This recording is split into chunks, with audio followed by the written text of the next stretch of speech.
think this works. Oh, oh, oh, let's switch to that. There we go. I think that works. Hopefully. Well, let's see. Oh, no. God, no. Let's not do that. That is not good. No bueno. Alrighty. Okay. For as far as I can tell, I think we're live. Starting it a little early, just for funsies.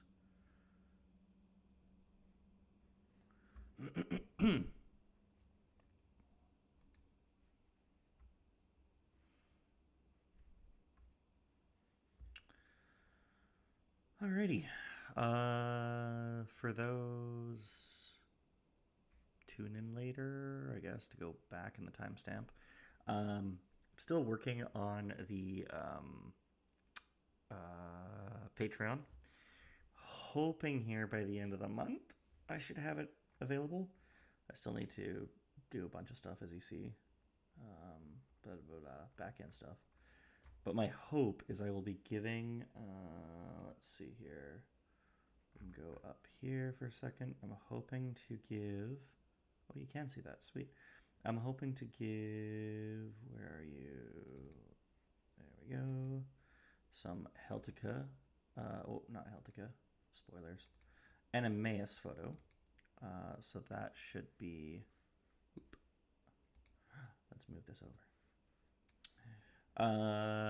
This, just making sure you guys can actually see it. Okay, cool. So this, I will token, make it a token as well as the art itself, as well as, let's see, what else can we do here? I will also be having, also sorry if it's a little disjarred, this stream. Of course, this is my first time streaming, oddly enough, so might be a little all over the place. Anyway, so Emmaus, that is the deity referenced in Chapter 1 of Voyage Legacies.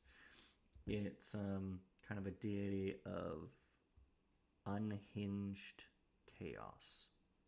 It's kind of the general idea.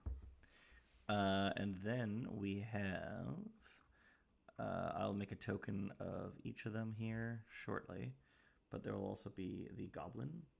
So it's done by Universal.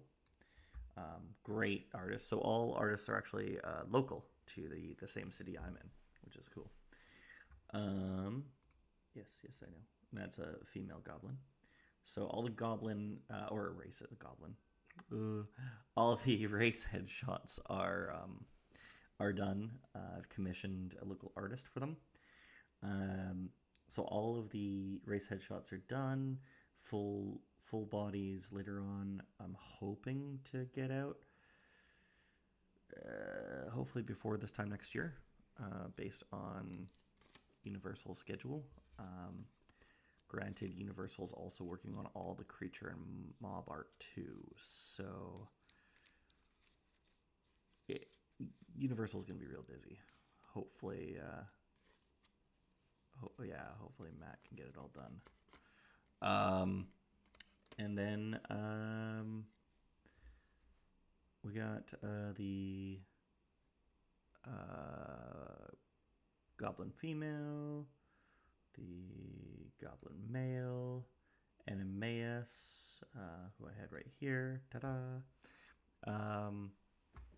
as well as a bit of a short story of Gobchahaha, which in Chapter 2 of Voyage Legacies, the Burgeoning Legacies, Book 1, Burgeoning Legacies, Chapter 2,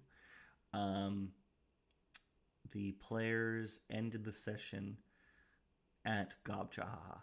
So my hope is by giving you guys the short story behind Gobchahaha, then you get a little bit more inkling, as well as that it will include the Heltica art as well. So that will be technically in the PDF, but no tokens for it. So all of that is the plan once I get here the Patreon set up. That will all be completely free, starting off for the first month of, I guess, August. Yeah. And then I'll probably have a couple of like couple paid tiers coming down the line. Nothing all that expensive, I don't think. You know, $5 or something like that. Just kind of access to hopefully a monthly amount of one early content of Voyage Legacies, Burgeoning Legacies recordings. There we go. Sessions. Chapters, I guess, technically. That's what we're calling them. So we'll have that. And then what else? We will have that. Hopefully a short story every month is my plan, to get a better understanding of like the world and all of that. The whole goal, though, is to kind of queue up to getting to the point where I can hopefully start via Kickstarter, but get out there a book, like a campaign module book for DC20, hopefully around the time of release of DC20. It'll only be for, I think, I have to take a look here, but levels novice to level 3 or 4 is probably where it'll probably cut off at. I do have where is the art I can bring up. Give me 1 second here. Which one is V4? There's a V4. So this one here, this is the Verkuven Archipelago. So small update. I know this is supposed to be an editing stream, but the first one, I feel like I got to kind of update everyone on a few things. So we started here. Zoom in a bit. Started here at this tree. This is chapter 1. They got into the forest, the emerald-eyed forest, and then they kind of went through. They got to Gachaha by the end. Since then, they've gone all the way down back, or they've had a fight kind of over on the side. Went back, got down through, went over to Hartheim, the location of the Zwergs. And for those German audience members who might watch this after it airs, after it's live, yes, they are kind of what you're envisioning, I imagine, with the Zwergs. They got through, I'll not share how, but eventually they got through to this other island. They got here to the Croakers, or the Crow Kingdom, and yes, that is entirely a nod to Coach's YouTuber video during the alpha. I think it was during alpha at the time. Or was it beta? It might still have been during beta. I think it was 0.6, give or take, when that happened. Anyways, Croakers. And then they've been over here. They went up here over to this area that all I will share is called Wagtail. And they got through this crazy desert. And they are now over in Catsea. I won't be sharing exactly what all of that means for now. Just because you have to wait, watch, and see. But will have those videos unedited available for early watch. I was kind of hoping to have early videos edited, but as it turns out, editing takes a really, really long time, especially when you're not good at it and don't really know what you're doing. Like me. So that's kind of been the behind the scenes on that. Actually, on that, I should probably go like this. Just give me a second. Sorry, I'm just making a quick post.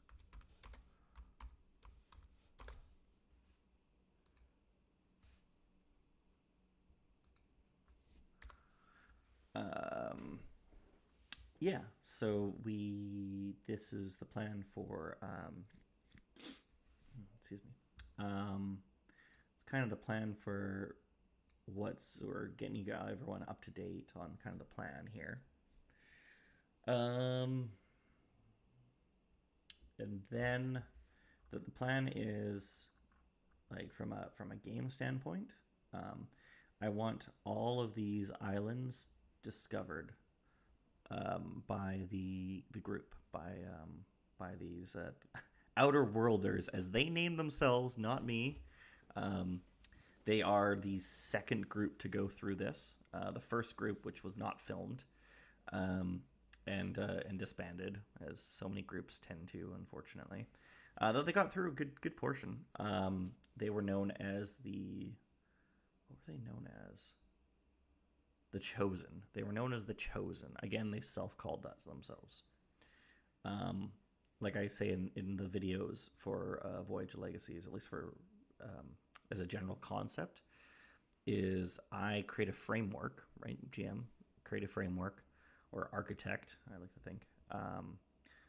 And the players are the ones who actually create the content. So much so, and I tell this to people just as I share what I'm working on in person. You'll see several instances where I'll ask players, what's that NPC's name? What's so-and-so? Because they are making the content so that what they made is a legacy of both the player's decision as well as the PC, the player character's decision, lasts on the actual narrative of Voyage Legacies. So I can share, I guess, a little bit over here. So I wasn't going to, but now I feel like it's important to describe this. So over in Wagtail, there are these guys, the Canidme. And then over in Catsea are the Felinme. Yes, very, very much canid and feline. So there's a reason too behind their names and everything. That was not just chosen at random. There is legitimacy reasons as to behind. Hopefully it comes out in the campaign. But those guys there, I kind of lost my point there.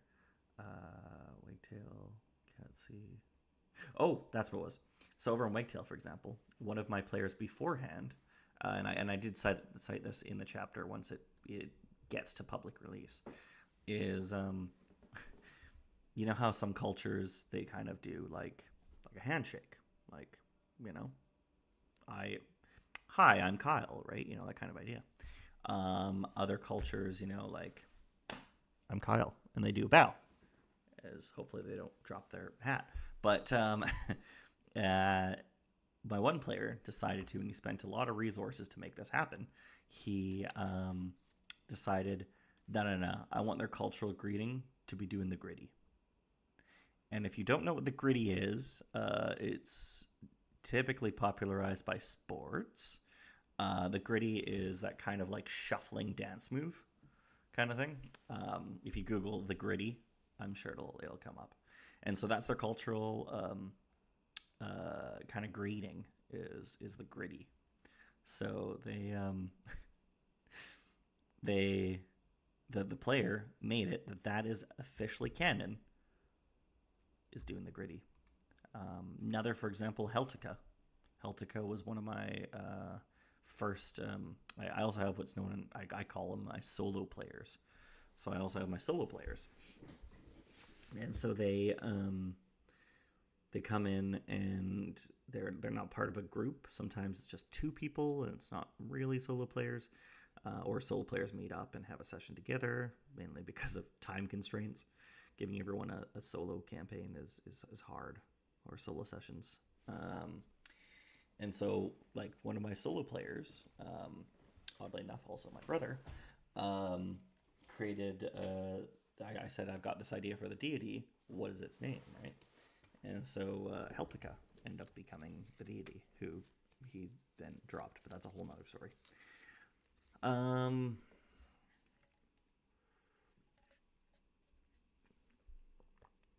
else? I think that's all kind of lore update I want to leave everyone with, just to help get an understanding, right?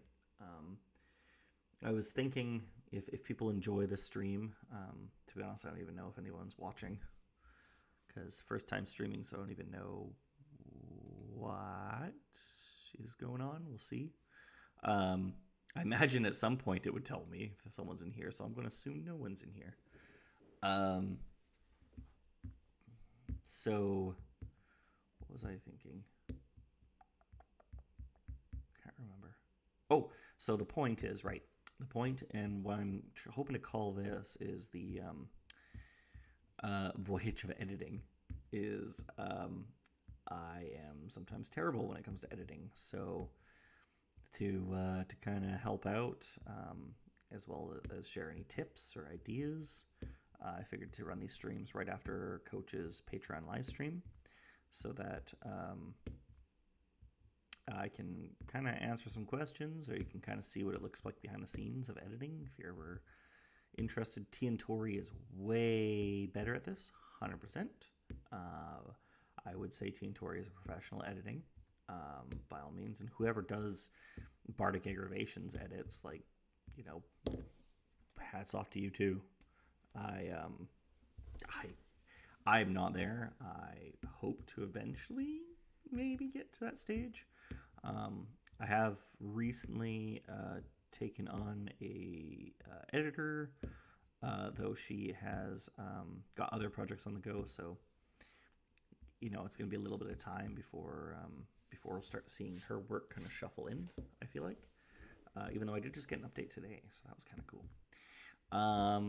But yeah, I have, let's see, so far we got Universe Whole, we got Blackjack Hope, we got, so Universe Whole, Blackjack Hope, those are kind of the two big artists at the moment producing assets. There's, what's his name, Aluarian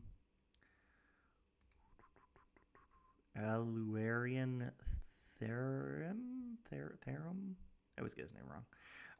Who's the one who did this map here, actually. So that was cool. So we got... Oh, and then we have...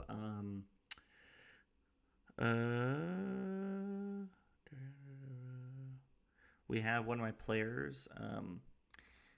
who did some of the thumbnail stuff and might from time to time do some art.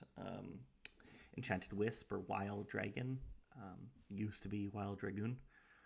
Then there's another artist, Mooley, who's going to be working on the PC's art. So that's interesting. Like Ireland's Daedalus, and Gustav's art to start, though as eventually we start rolling out the chapters, Voyage of Legacies has actually 2 new members that just haven't been recorded but haven't edited enough up to that point yet. So the 2 new members, Andrew and Michaela, and their characters are Leon and Serena, will eventually be showing up as well. So you'll be seeing we're actually grown to 5 players and 5 PCs. And both have also contributed some art.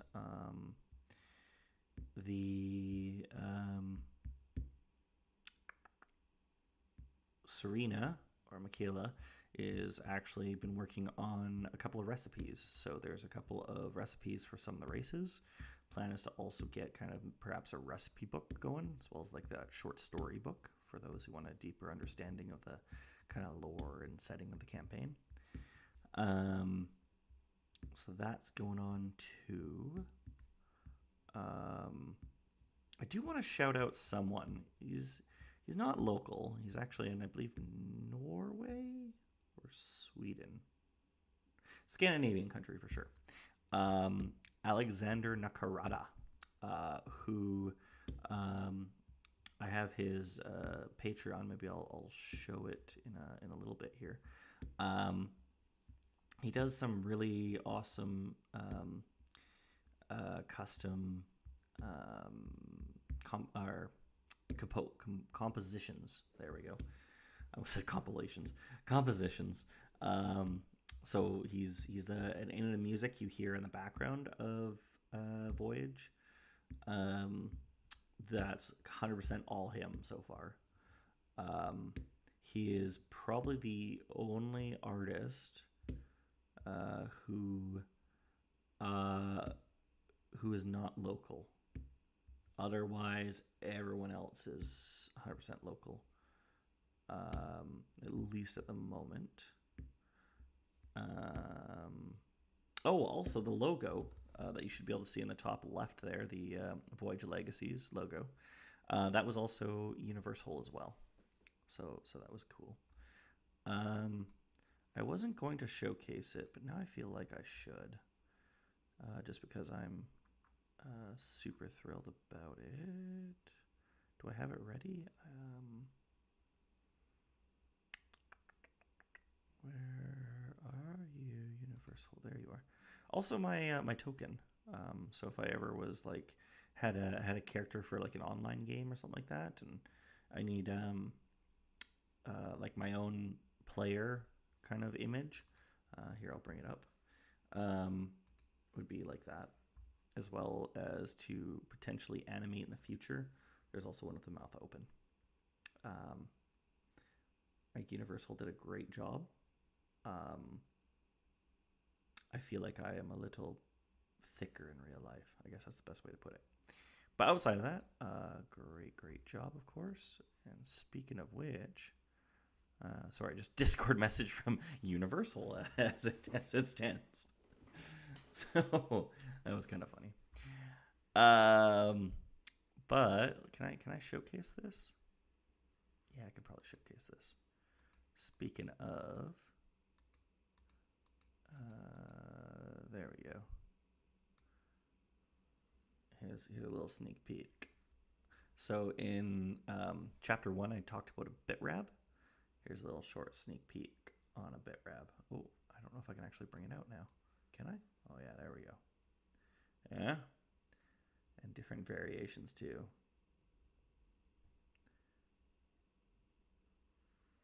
So that's kind of a little behind the scenes sneak peek.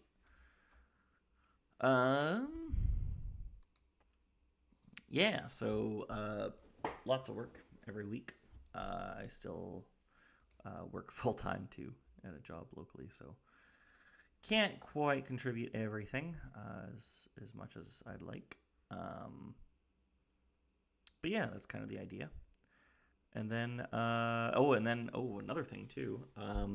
You won't see it for some time because I think it was around chapter 8. Oh, no, it was past chapter 8. I'm going to say around chapter 14, 15, give or take. Chapter 14, 15. The audio should significantly improve. I ended up getting individual lapel mics. So I replaced the Blue Yeti that we have been all kind of huddling around for audio. And now we have individual lapel mics and have hired a recording studio that comes out every single week to record us.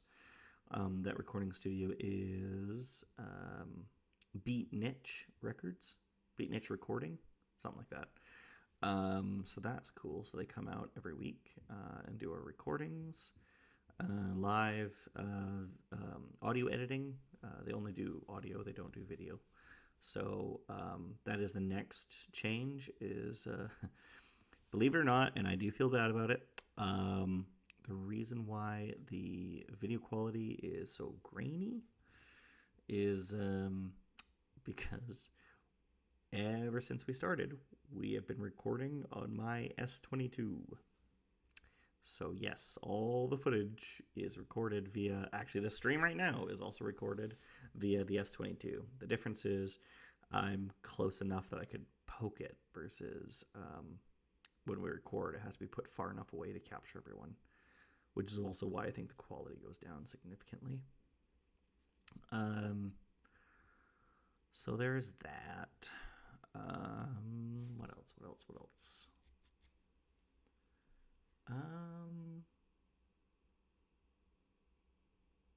Yeah, I think that's as much for updates as I got at the moment that I'd be sharing. So we got that, we got that. I do have a list of. Oh, I don't think I'll be sharing it at the moment, but I'll give you a number. I have a list of 25 plus, so 27. Okay. I got a list of 27 at the moment completed, and I use that really loosely because it was completed for before the changes. I still have to go back and update a couple of things from the changes on defenses. But yes, 26 individual mobs, or mostly creatures. And I have about 60 planned out. And I still have to work on the numbers and the rest. But yeah, sorry, neck crack.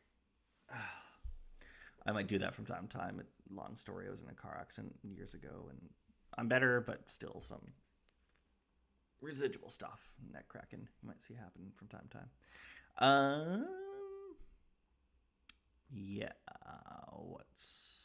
So the plan is on full release of the Verkuven Archipelago campaign module.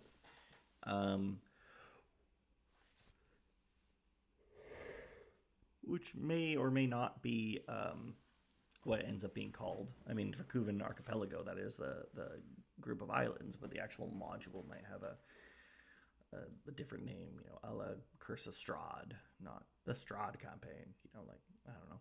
We'll see. Yeah, that's what I'm hoping for is around 80 to 100 full stat blocks, creatures, and I'm gonna try, unless it changes, then I'll probably adapt to it. But I'm gonna try and do coaches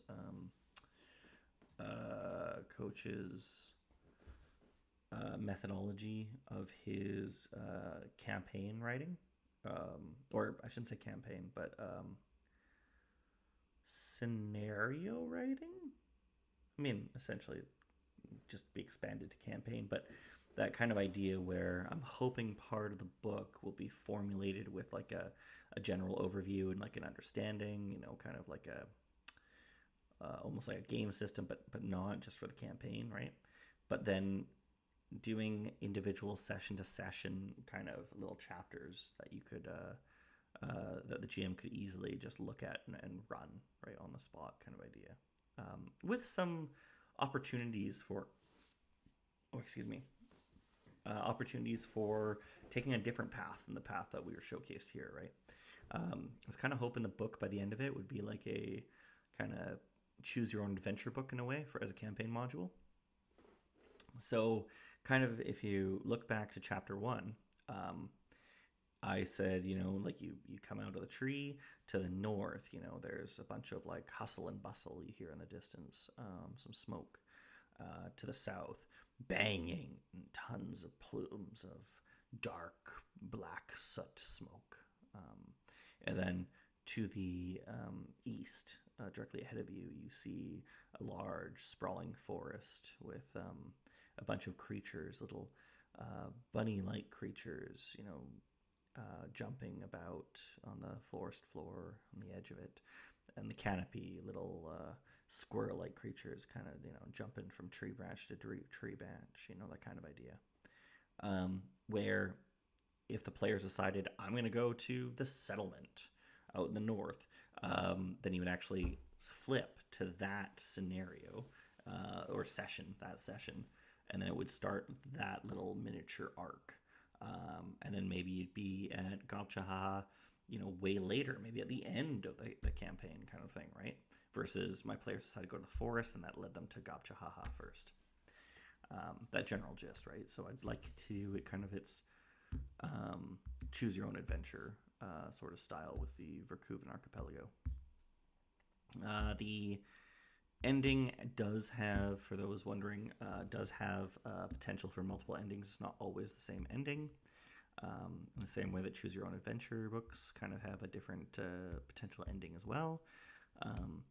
The only thing I ever told my players, and this is what I would encourage anyone who's running this campaign to also do the same, is tell your players that these islands are essentially like tutorial islands, right? You can only get so strong. There is a max cap. The way that's shoehorned in is via being able to be, you have to find someone to train you to level up, right? You can't just suddenly. That's one thing I always hated in like D&D and other systems. It's just like, and now I slept for the night and I am stronger. I know Fireball now. How? I just leveled up, man. I hated that. I mean, you could run it that way too. Of course, anybody can do however they want, right? Every table's different. But for my table, I have really not liked that. Just no rhyme or reason. Just nope. The answer is nope. Yeah. Describe how you become stronger, right? Find someone to teach you. There's someone always available, essentially. Yeah, so getting off tutorial islands, and then book 2, which would be, from that level we left off of to probably around 10, level 10, to be honest. Possibly even to 12, depending on how things are, would be, I am currently working on it. I have a map, but I will not spoil it. It's definitely going to be a much larger map with a lot more involvement. One thing I particularly do, and this is why you probably haven't seen a lot of combat, is I don't like every GM is a little different. I don't like the notion of having a player have a new character and then suddenly that character just dies without any rhyme or reason.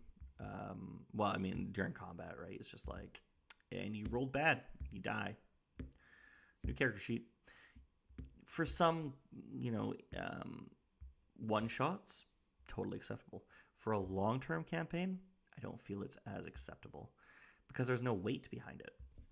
We're all here kind of to tell a story, is the way I see it. Now, you can tell a story by also just numbers in combat, but you can also tell a story through RP. You can tell a story through adventure. There's many different ways to tell a story, but at the end of the day, all of it is storytelling. If you wanted to just do combat, you could. It would actually be easier to just go play a first-person shooter. But when it comes to role-playing, when it comes to combat in person, at a table, it's still narrative. You still have to roll and explain what you're going to do, which in its sense is storytelling, right? So that's kind of where I am focused on, is kind of that narrative storytelling. I had a point with this, but now I can't seem to remember it. Oh, so that's why I set up kind of Voyage of Legacies as a storytelling kind of adventure, right? Which is also why there's not a lot of combat on lower levels, because I want players to really get into their characters, right? Really get into who the person they created is. Throw them through social challenges, right? Sometimes physical challenges, right? Adventure challenges. Chapter 2 is a prime example of that, right? Getting bushwhacked as they walk through the bush. I was on the fence about calling that chapter 2 the bush walked journey or bushwhacked journey, but and having that be a hook for them. I'm sure if you watch chapter 2, you can see that my one player at the beginning, he just stick. That was his whole thing, shtick. I was like, fair. And I wasn't sure at the time, is this a throwaway gag? Is this just is this going to be a character defining moment? And as we kept going on and on and on and on, I was like,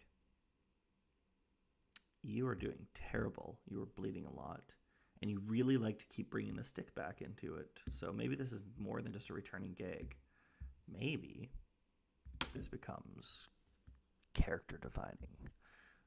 So I wanted to make it character defining. So I threw it as a magical weapon or magical item. Weapon is. It becomes weapon 100%. But at the moment, it's more just a magical item. And later on, kind of a leveling up thing where you gain more and more power the stronger you become with it. I can't really describe it right now without spoiling it, and I don't really want to get there. But into too much spoiler territory, I feel like I've done more than enough at the beginning of the stream. That's kind of the idea behind that. Yeah. So if anybody, excuse me, I don't know if it's the first time streaming, so I don't know if this becomes a live video for people to, or not live, a pre-recorded video for people to watch afterwards, or this just evaporates into the ether. I'm gonna have to figure that out afterwards. But I'm hoping that down the road this becomes a bit of a catalog series where kind of you get a little bit behind the scenes, as well as hopefully if this is become a watchable video afterwards that people then can throw some comments down below, down there, I think. I hope. Throw some comments down below after you watch it, if you're not watching it live, because I think there's been 0 live. Sorry, I've got to end the stream early. Sorry, guys. Have a good one.